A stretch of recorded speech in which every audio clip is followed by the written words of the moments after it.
Hi all, this is Once a Future Gamer and welcome to another Pokemon challenge. Last time we went through Johto as we asked the question of whether or not I could beat Pokemon Silver with just a single Yanma. That was a strange challenge. Today though, we head back to Kanto as we see if I can beat Pokemon Fire Red using just a single Duskull. Duskull is Mono Ghost with a 295 base stat total, 180 points of which are in the defensive stats. Our HP, attack stats and speed make up the rest of it. That is, wow, that is terrifyingly bad. This might be on a par with when we did Pearl with Bronzor in terms of bad attack stats. We're weak to Ghost and Dark, immune to Normal and Fighting, plus, thanks to Levitate ability, Ground 2, as well as resisting Poison and Bug. Move-wise, we don't get a lot. We might struggle at the start of the game versus normal types. We don't get an attacking non-ghost move until level 27. I wonder if we might get some use out of Nightshade for fixed damage. If we can level up high, that might not be bad. Via TM though, we do get some okay moves. Last week, Hidden Power was a run saver. We get Ice Beam, Return, Psychic, Shadow Ball and Thief for attacking moves. So, there may be some utility there, as well as an assortment of non-attacking moves. There's also Body Slam and Double Edge via Tutor. Predictions, I don't know. We're pretty weak, so there might have to be some fights where we need to be over-leveled. I don't think we'll struggle versus Brock in this one. When we get to the Elite Four, I can see Lorelei being a problem. Also, the Agatha fight will probably be pretty bad. I don't think we will lose a lot of fights easily, but I think many will be a slog to win. A lot of challenge will come from the rival, I think. Just the rules. In combat, I can only use Duskull. Other Pokemon will be needed for HMs, but unable to fight. Only held items and Pokeballs in combat, but I can heal outside of battle. Last of all, no glitches or exploits. If you do enjoy what you see, then like, subscribe, and ring the bell. So, I pondered this for a time about what to do with the randomizer. I eventually figured that I'd use it to replace Squirtle with Duskull, so that I can do the whole run with it. I picked Squirtle because that would give the rival Venusaur, rather than Executor, which we have a type advantage versus. Also, it gives him both Gyarados and Arcanine for the double Intimidate factor, and as a better physical attacker, there's a reason why.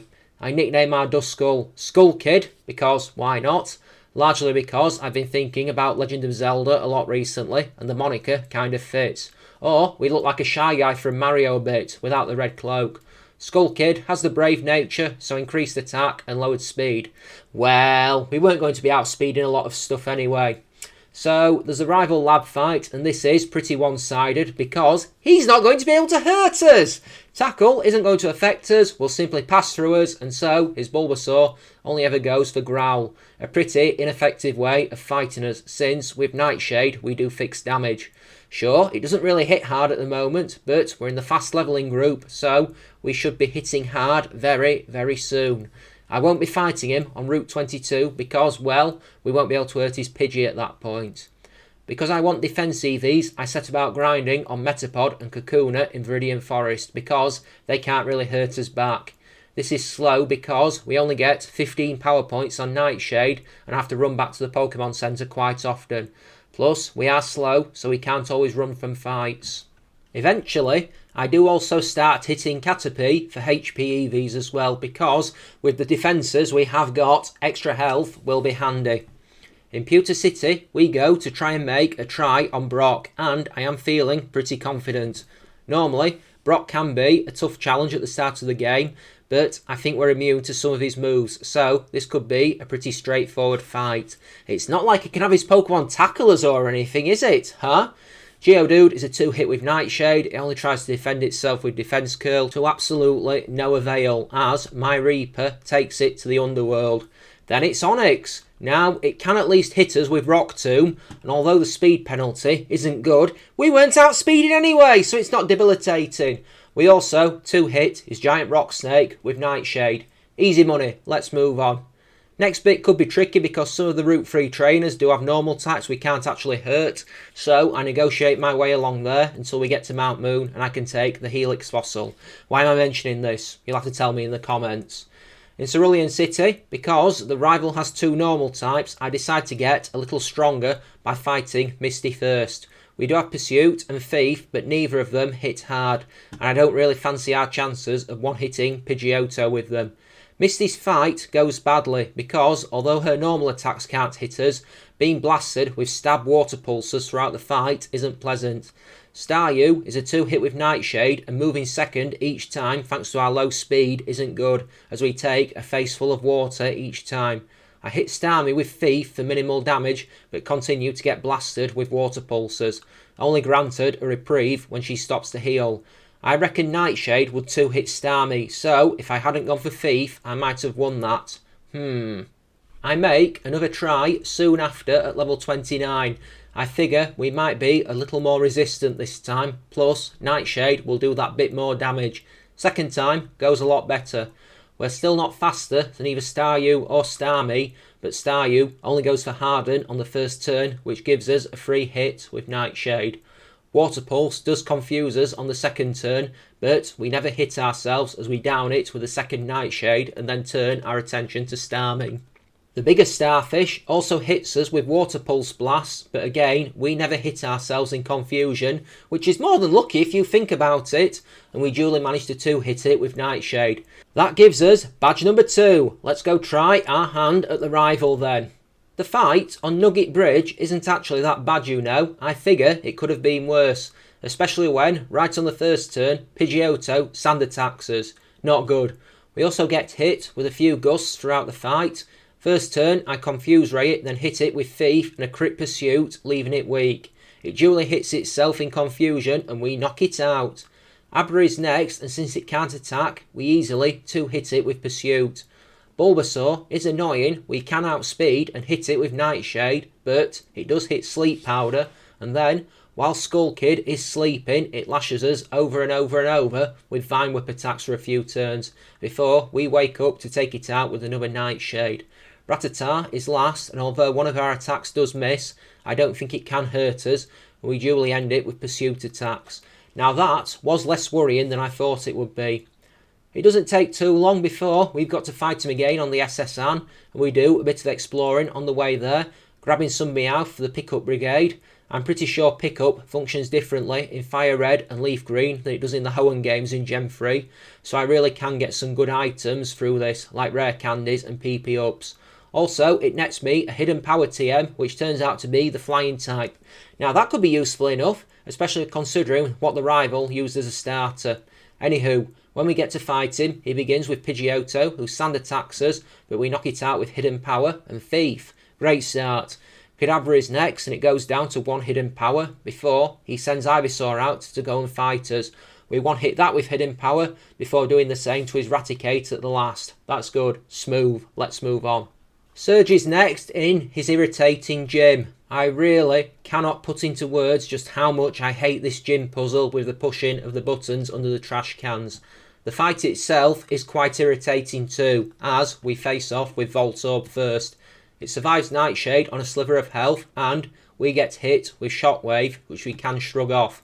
He heals it, we take it down with Thief and another Nightshade, while getting blasted with another Shockwave. Not bad! Thankfully, Pikachu is a one-hit with Nightshade, which is very handy because it has the potential to be annoying. Raichu, though, outspeeds us and spams Double Team, meaning most of our attacks miss, and miss, and miss, and keep on missing. We do land a Confuse Ray, but Surge has full heals and uses one of them to heal Raichu immediately. A Nightshade does land to put it about the quarter health mark, just out of healing range, and then we have to keep on missing several more turns while it blasts us with shockwaves. But eventually we connect with another Nightshade to take it out. Boom! There's lots of travelling to do now, but we pass through Lavender Town and I decide to head up and fight the rival while we're in the area. Story-wise, I never know if you're supposed to do this upon arrival in town or when you have the Sylph Scope, but in practicality, I don't suppose it really matters. Anyway, this is probably a closer fight than our level advantage would suggest. Pidgeotto is a 2-hit with Hidden Power and Thief, but hits a weak Gust in retaliation. He's probably made the greatest team upgrade in Pokemon history and replaced Raticate with Gyarados, who we can 2-hit with Nightshade, but we do get tagged with Bite in exchange, which we shrug off. Growlithe hits an Ember, but we 2-hit it with Nightshade and Thief. Kadabra, we go for Hidden Power on. I forget that we've been intimidated twice and it survives to use Disable, which isn't good going into Ivysaur, even as we finish Kadabra with Thief. We hit Nightshade on Ivysaur, but it puts us to sleep and lamps us with Razor Leaf attacks, which cut neat chunks out of our health while we struggle to wake up. Thankfully, it never crits and even misses a few Razor Leafs, so we can wake up to finish it off with Hidden Power. That was a little worrying there at the end, I will say. In Celadon, I choose to go after Erica first, before I go and clear out the Rocket hideout. I figure we should be okay with Hidden Power here. She can be annoying, but it is rare that she's out and out hard. I think that statement probably makes my imminent loss all the more likely now, huh? Nothing risky about making a statement like that. Victory Bell is a one hit with Hidden Power, and Tangela goes down the same way. So far so good. Vileplume survives Hidden Power on a sliver of health though, and lands Stun Spore before she heals it and hits a Giga Drain. Annoying, right? We never get fully paralysed though, and can take it out with a few more Hidden Powers. I'll repeat, more annoying than hard. Giovanni is next, and we need to beat him to advance the story. So I head over to the game corner, acquiring the Ice Beam TM in the process. This move often makes the game easier, just saying. Anyway, we fight Giovanni and knock his Onix out with one Ice Beam. Easy enough. He sends Kangaskhan out next, and it's both faster than us and Nose Bite, which isn't ideal, but he never gets the flinch on us, and we fire back an Ice Beam in retaliation, freezing her. We then take her out with two Hidden Powers before we do blast his final Pokemon, the Rhyhorn, out with an Ice Beam. That could have gone a lot worse if Kangaskhan had stun-locked me with Bite. Oh well, moving on. There's always that choice between Sylph or Koga now, and I choose to go for Sylph. My level is getting pretty high, but I do fight all the grunts in Sylph because once we beat Giovanni, they're gone. They're not an option any longer. First though, there is the rival fight. He begins with Pidgeot and we get outsped and hit with Wing Attack, before we down it with Ice Beam. Next is Gyarados and we fire an Ice Beam at it, hitting it for about a quarter of its health. It counters with Dragon Rage and I promptly set out to show him what a proper fixed damage move looks like on the next turn, only for it to survive Nightshade. It hits another Dragon Rage and then we down it with another Nightshade. Growlithe hits a Flame Wheel but is then 2-hit with Nightshade.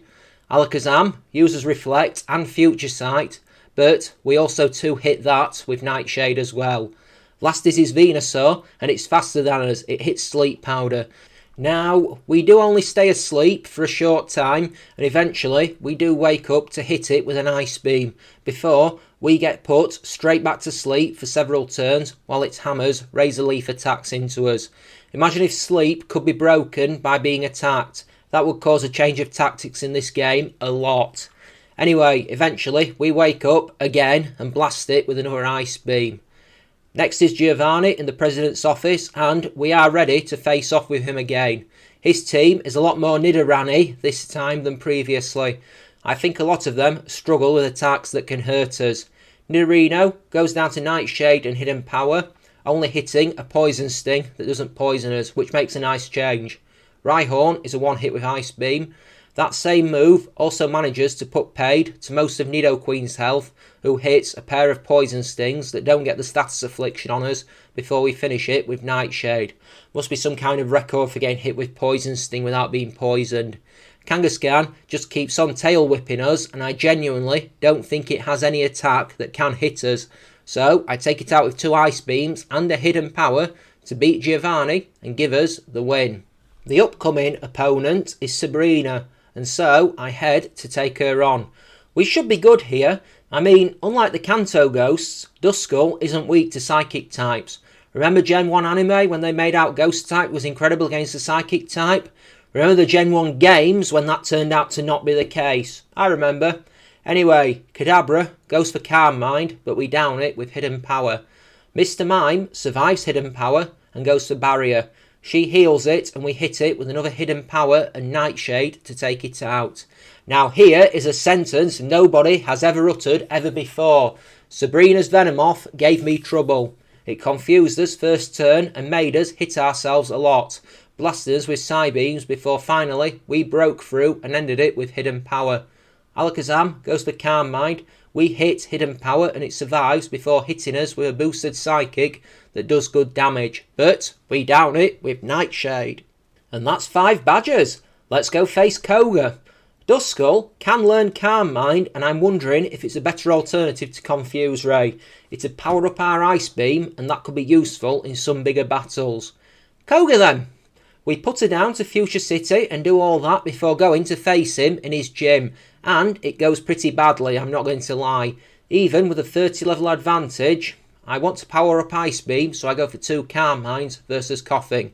During which time, we get hit by Toxic on the first turn, but I reckon I can outrun the clock. Then on the second turn, Smokescreen! Yep, that's just killed our chances of winning. Or has it? We take Coughing out, miss a bunch of Ice Beams on Muck, who also spams Minimise. Yes, it did kill our chances of winning. Eventually, we go down to poison damage. Our Ice Beam doesn't even one-hit Muck when it does land. Grrr. I make a second attempt a level higher, and this time I don't bother trying to power up.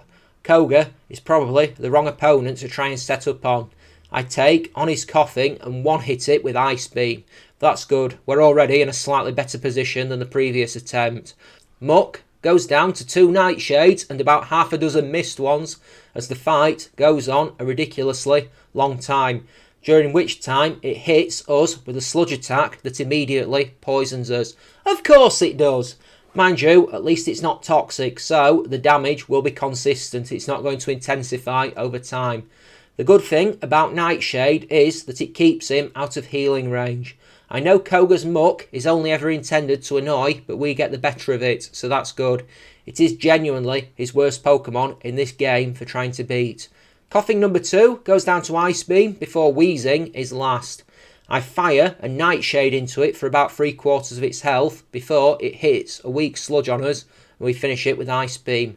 I don't think the AI would have let it self-destruct on us, unfortunately. Next is the old man on the island, and we've got to work out the best way to get past Blaine. Our best damaging move, Ice Beam, won't be much good there. Before we can fight Blaine though, we've got to get into his gym, and so it's a trip through Pokemon Mansion. While we're exploring, I might as well update you on what's going on the channel. So, I cracked. There's 2 episodes of my playthrough of Pokemon Insurgence up on the channel now, at recommendation of Jason Cabannock. Check it out if interested. I'm probably going to keep rotating around what I am playing each week, Pokemon playthrough wise anyway. Also, as well, there are new episodes of Fable Anniversary up, and I did finish the playthrough of Resident Evil 0. I did also begin the playthrough of Resident Evil Revelations 2, which should begin uploading next week. That's interesting so far because I have played a lot of the raid mode in that game, but I've not played the story up until this point, so it's interesting so far. I'm looking forward to seeing where it goes. But yeah, I'm keeping on uploading. The part you're probably curious about, next week's Pokemon Challenge. This one is going to be a doozy. Pokemon Platinum, but I can only use normal type moves. And here's the caveat, but no normal type Pokemon. That is liable to be intriguing. I do have a team set up in mind, so I guess we'll see. No doubt it will be terrifying in places, but I have a plan and I'll see it through. As always, if you have any ideas for Pokemon challenges, drop them in the comments section or via my Twitter or Discord. Links in the description along with links to all my YouTube playlists. I'm looking forward to seeing what you come up with. Blaine then. I will Calm Mind a few times at the start of this fight to make ourselves less squishy to fire attacks. A relative term considering our defence stats, and then, once we're suitably buffed, I'll keep on Nightshading.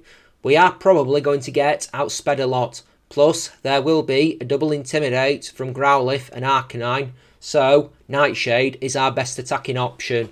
My only concern will be getting burned for the damage over time. Growlithe is first, and we throw 2 Calm Minds up to bolster our special defence mainly. It does boost special attack, but I'm not seriously considering Ice Beam as an attacking option here.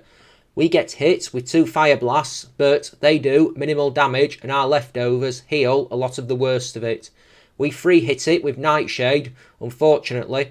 One of them just puts it in healing range, so we have to go again after Blaine drops a hyper potion onto his little doggo. Arcanine is next, so he's upgraded to a bigger doggo, but even as we get hit with 2 fire blasts, we drop it with 2 nightshades. I'm surprised he went that route first, but oh well, we got his ace out of the way anyway, so that's something. Ponyta is something we have the same issue with as we did with Growlithe.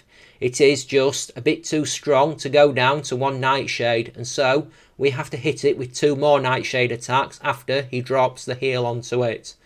Rapidash is a similar story to Arcanine. We get hit with some fire blasts, but we never have to overtly worry at any point during the fight, as we 2-hit the Rapidash with Nightshade. Now, that was simpler than I thought it would be. The final gym is the one in Viridian City, and we have to go and fight Giovanni for one final time. I'm really not concerned, though that confidence might be misplaced.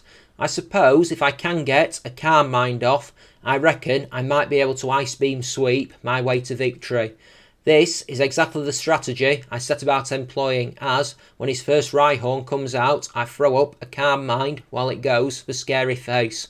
Well, we're not going to be faster than much anyway, but we are still quicker than Rhyhorn, and I Ice Beam it down.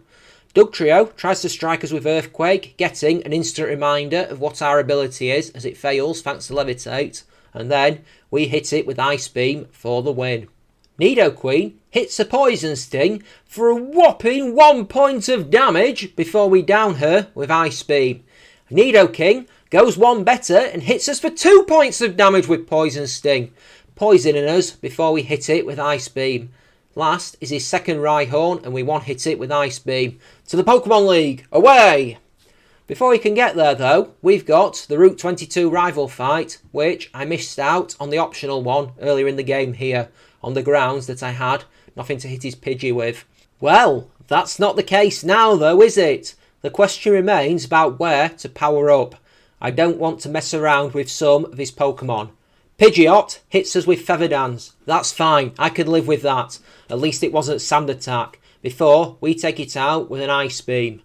Rhyhorn is next, and this is where I take my chance to power up, using 2 Calm Minds while we get assaulted with a pair of Rock Blasts that cut small chunks out of our health. But it's nothing that we can't shake off. We then down Rhyhorn with Ice Beam. Gyarados is next, and a crit Ice Beam one hits it, which I am pleased about. Growlithe is next, and I am curious as to how much Ice Beam will do damage-wise. It does survive on a sliver of health, and it hits a Flame Wheel, but we do finish it with Nightshade. Alakazam is out next, and we take it out with a single Ice Beam, before Venusaur is last. It is faster than us, and will probably stay so, hitting a Razor Leaf, but we down it with yet another Ice Beam. Okay, that went really well. Let's see if our fortune remains through the Pokemon League. We've got to get there first though.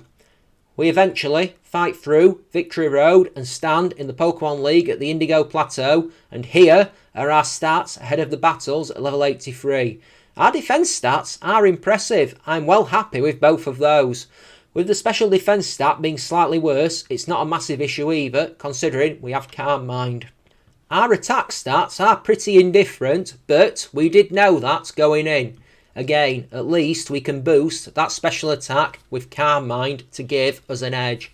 The speed, yikes, it's not good when it's considerably lower than our level. That is not good at all. Want to take guesses on if I can do this or not, or if I'll need to be at a higher level? Now! Lorelei is up first, and traditionally, she is a nightmare. Unless you have something particularly powerful and super effective against her, she is always problematic. I will go for a few Calm Minds to increase our special defence, but Ice Beam isn't going to help us here in the slightest. This fight took the best part of 10 minutes of actual time to conclude, and I feel drained come the end of it. Dugong at the start takes about a quarter of its health in damage from hidden power by the time we attack it after going for some Calm Minds. It goes for Safeguard and Hail, meaning we're going to take chip damage each turn, which isn't ideal. I chance a Nightshade, but it survives on a sliver of health and she heals it, much to my ire. I have to whittle it down with nightshades again, taking a few ice beams in the process. But thankfully, we never get frozen.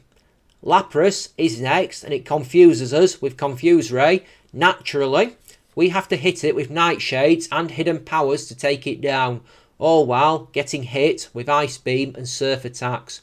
But at least we tank them quite well thanks to our boosted special defence. It is more aggravating than anything else, but once her Lapras goes down, I figure the next lot shouldn't be too bad.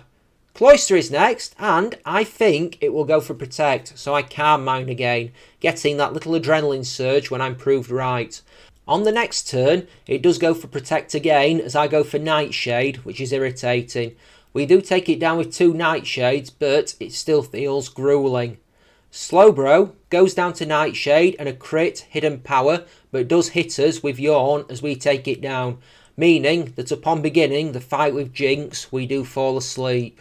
We spend a lot of this fight asleep, because even when we do wake up, Jinx manages to land not 1, but 2 lovely kiss attacks to put us back to sleep. 2 75% accuracy moves land in a row. I feel pretty irked because I know exactly what would have happened if I'd tried that trick. We do some good damage with the first hidden power, but it survives the second hidden power on a Sliver, prompting her to heal. This wouldn't be a stressful fight if not for the fact that 1 Ice Punch was a crit and did massive damage to us. We get hit with so many Ice Punches, but at least we resist most of them thanks to our special defence buff, and eventually we take it down. I really don't want to do this fight again, but at least if we do, we'll find it easier because we will probably be at a higher level, ergo Nightshade will do more damage. Bruno is next, and at least this one shouldn't be too bad. He is usually the easiest of the Elite Four. Usually, I'll repeat, in theory anyway. Versus his first Pokemon, his first Onix, I go for a few Calm Minds to increase the power of our Ice Beam. We get hit with a few Iron Tail attacks, one of them lowering our defence. Again, landing several low accuracy moves in a row. Shocking. We one-hit Onix with Ice Beam. Hitmonchan, out next, hits a Rock 2 and then survives Ice Beam. He heals it before we can take it out with Hidden Power, prompting us to whittle it down again with the move. His second Onix misses Iron Tail. Now that's more like it, thank you, before we end it with Ice Beam. Machamp goes for a bulk up. We get a crit, Hidden Power, that doesn't quite end it. It eats the berry to put it on about a quarter of its health, or just under, and then goes to bulk up again, meaning it survives our second Hidden Power on a Sliver. He heals it, and we take it down with Nightshade and Ice Beam. Last is Hitmonlee, who goes to Foresight.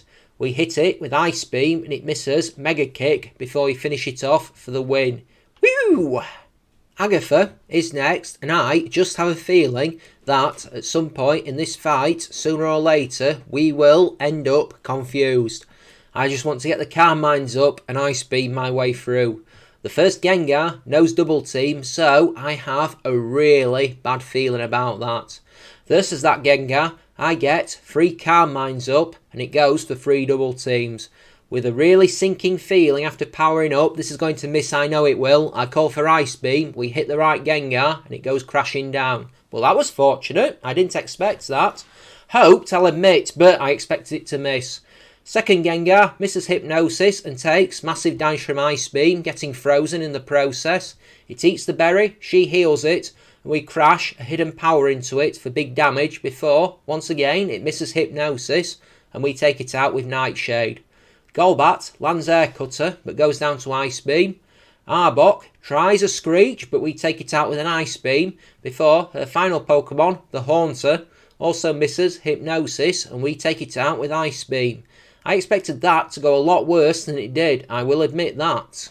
Is Agatha the only Elite Four member in history who uses an unevolved Pokemon? Lance is next, and I'm a little worried, I will admit. I think we will be slower than some, if not all, of his Pokemon, and given the Dragonair, no Thunder Wave, that concerns me a lot. I guess we'll have to see how it plays out. Gyarados is first, and it is faster than us, which isn't good. It knows Bite, so every time we get hit, there is a risk of us getting flinched, which does actually happen quite a few times. We do get 3 calm mines up, then blast it with Ice Beam, which it survives. He then decides to go for Dragon Rage, which is irritating, but we finish it with Nightshade. Some AI quirk perhaps? All dark moves were special in this game, so Bite was gradually doing less damage. Plus, Gyarados is not a special attacker. Aerodactyl is next. We get hit with Ancient Power, but take it out with Ice Beam. Dragonite is up next, and it goes for Safeguard, which I'm not complaining about as I one-shot it with Ice Beam. Dragonair number 1 goes for Dragon Rage before we end it with Ice Beam. Dragonair number 2 goes for Thunder Wave, and given we have 81 hit points left, I am suddenly worried. If we get paralysed 3 turns in a row, we are done for. Thankfully, we can still move and take it out with a single Ice Beam. That was smoother than I thought it would be. Rival fight then, and I still need to figure out the best place to power up. Traditionally, it is dangerous on Pidgeot on account of it knowing Sand Attack and Feather Dance. I'm not too fussed about the latter, but the former would be a death sentence. Anyway, the first thing Pidgeot does is go for Aerial Ace, and we hit Ice Beam. We tank the attack, it just about survives our attack. I know the heal is coming, so I go for a Calm Mind. He goes for Aerial Ace again, thankfully, but this time, thanks to being powered up, our Ice Beam takes it out. Next, he goes for Gyarados, and I go for another Calm Mind while he hits Dragon Rage. Thankfully, his next move is Hydro Pump, and we stomach that attack far better before a crit Ice Beam takes it down. That's mega lucky. Arcanine is next, and this is the one that he has that gives us the most trouble. We hit some Nightshades, but they do less than half, and we get tagged with consistent Flamethrowers. They don't do much damage thanks to us buffing our special defence, but I am worried about getting burned. Thankfully, that never comes, but it is a worry in the back of my mind. After the second Nightshade, I figure a heal is coming, and I go for a third Calm Mind. I hit an Ice Beam to see it hit about a third of its health before I take it out with 2 more Nightshades. Venusaur is faster than us, and he makes the brave choice to go for Growth before we Ice Beam it out of existence. Alakazam is 5th, and I hit it with 2 Nightshades to down it, getting countered with twin Psychic attacks. The first one lowering our special defence, but we should still be okay. Rhydon is last, and that thing isn't going to be hitting us with special attacks, not as we outspeed it and end it with Ice Beam to give us the victory. Our rival goes home crying, Skull Kid is victorious, and we didn't even need the power of Majora's Mask to do it. Sorry, that is a terrible joke there, as we enter the Hall of Fame and we win the run. Well, that was nice and pleasant. Sure, some parts of the Elite Four and Champion were tense, but I guess we couldn't have it all our own way, could we? I had a feeling causing damage might be our problem, and so it was in places. But hey, we did it. I have had a lot harder Fire Red challenges than this. I hope you enjoyed this video. If you have, help the channel grow, leave a like, drop a comment for the almighty algorithm, subscribe if you haven't already done so, and ring that bell! If you have any ideas for future challenges, drop them in the comments section down below or in the description of the video. There's links to my Twitter and my Discord where you can also swing on by. Looking forward to hearing what comes out of your imagination. Good to get this one finished quickly because the next one, like I said, will probably be brutal. Join me again, hopefully, this time next week for another Pokemon challenge as we see if I can beat Pokemon Platinum using just normal moves but no normal type Pokemon. I'm looking forward to this challenge, I must say. So, while the credits are rolling, what's new with me? Not much, still much of the same. Work, eat, sleep, repeat. Winter's approaching, which is nice. I like this time of year. Just my personal take on things. Getting a lot of walks in with my new dog, which is also nice. I'm really getting into listening to podcasts too, so that's a double whammy. Dee Dee is settled in nice. We've just got to be careful not to leave any food where she can get it. She's all good after her eye surgery, but we need to get the other one sorted at a later date. She's had these red growths in the corner of her eyes, but yeah, she's good. She's looking happy.